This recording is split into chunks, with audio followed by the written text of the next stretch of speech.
Hello बच्चों, कैसे हैं आप। मैं आपकी टीचर सुमन शर्मा एक बार फिर से अपने चैनल पर आप सभी बच्चों का स्वागत करती हूं और आशा करती हूं आप सब बच्चे भी मज़े से खुशी से अपने घर में होंगे, सेफ होंगे।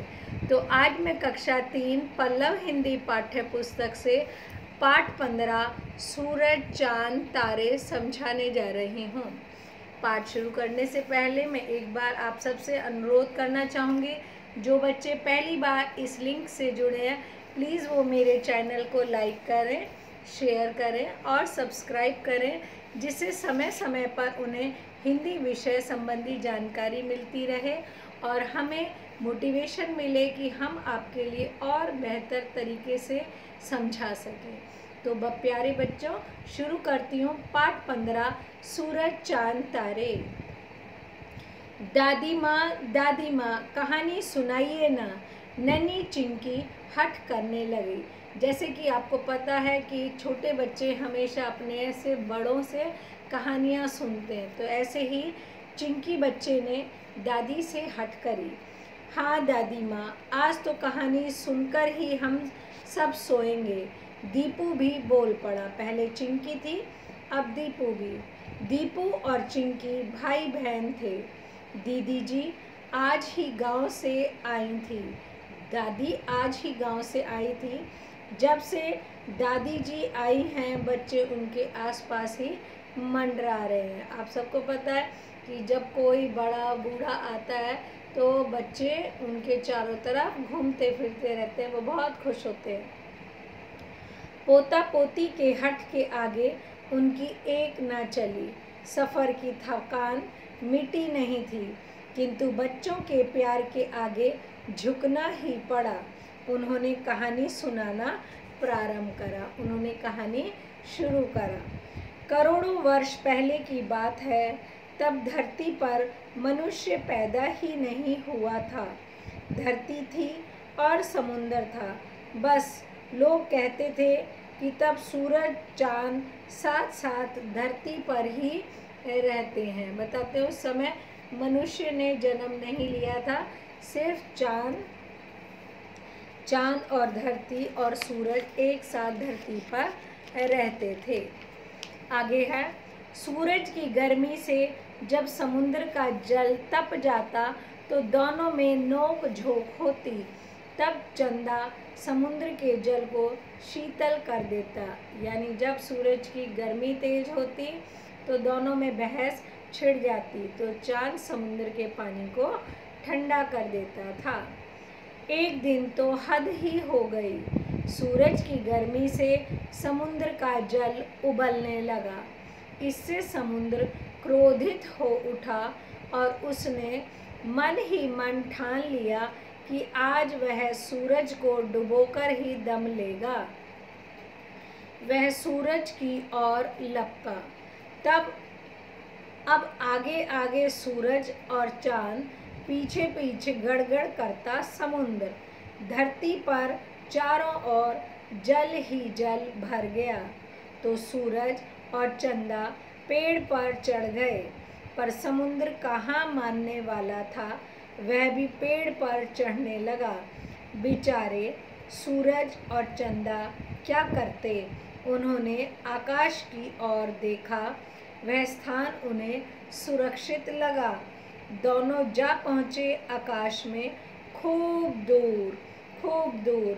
इधर समुद्र हार कर वापस लौट आया।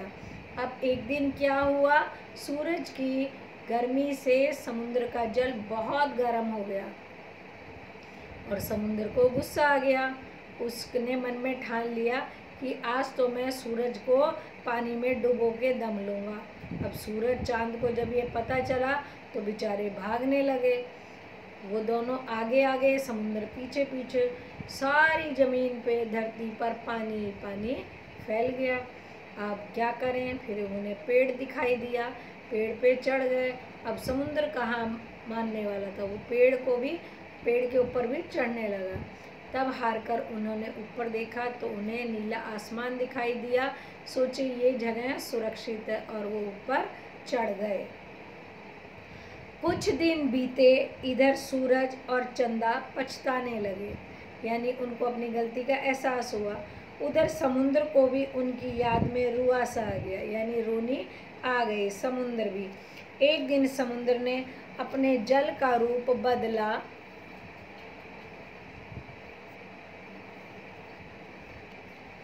और भाप बनकर सूरज चांद से मिलने आकाश में जा पहुंचा।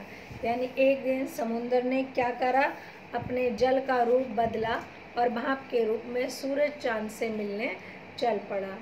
तब सूरज चांद और समुद्र मिलकर रोए, यानी सब मिलकर बहुत रोए। इतना कह के दादी जी रुकी। उन्होंने देखा कि बच्चों की आंखें भी नम हो गई, यानी थोड़ी गीली हो गई। दादी माँ ने आगे बताया, जानते हो बेटा, सूरज और चंदा ने जो आंसू बहाए उनसे क्या हुआ? तो बच्चे बोले, क्या हुआ?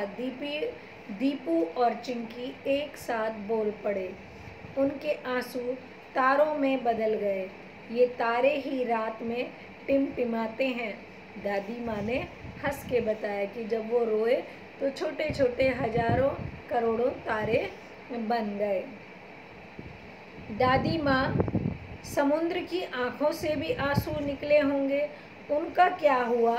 चिंकी ने पूछा। अब बच्चे तो जिज्ञासावश पूछेंगे। उन्होंने कहा, दादी आपने बताया सूरज चांद रोए तो तारे बन गए, समुद्र भी तो रोया था। उसके आंसू बारिश के रूप में धरती पर आ गए। अब जब भी समुद्र का मन होता है वह आकाश में पहुंच जाता है और वर्षा के रूप में वापस लौट आता है। इतना कह के दादी ने दोनों बच्चों को सोने के लिए भेज दिया। इस तरह दादी माँ ने अपनी कहानी पूरी करी और बच्चों को फिर सोने के लिए भेज दिया। सूरज, चंदा, तारे हमें आपस में मिलकर रहने की सीख सिखाते हैं। इस कहानी के माध्यम से बताया गया है, सूरज, चांद, तारे हमें सिखाते हैं कि हमें मिलजुल कर रहना चाहिए। एक बार इस पाठ के शब्दार्थ करते हैं। हठ यानी जिद, मंडराना यानी आसपास चक्कर लगाना, तपना यानी गर्म होना, नोक झोंक यानी झड़प, शीतल यानी ठंडा, रुआसा यानी रोने जैसा, सीख यानी शिक्षा। आई होप सूरज, चांद, तारे पाठ आपको अच्छे से समझ में आ गया होगा। एक बार आप इसे पुनः पढ़ें, समझें और सुनें, आपको अच्छे से समझ में आ जाएगा। ओके बच्चों, बाय, टेक केयर।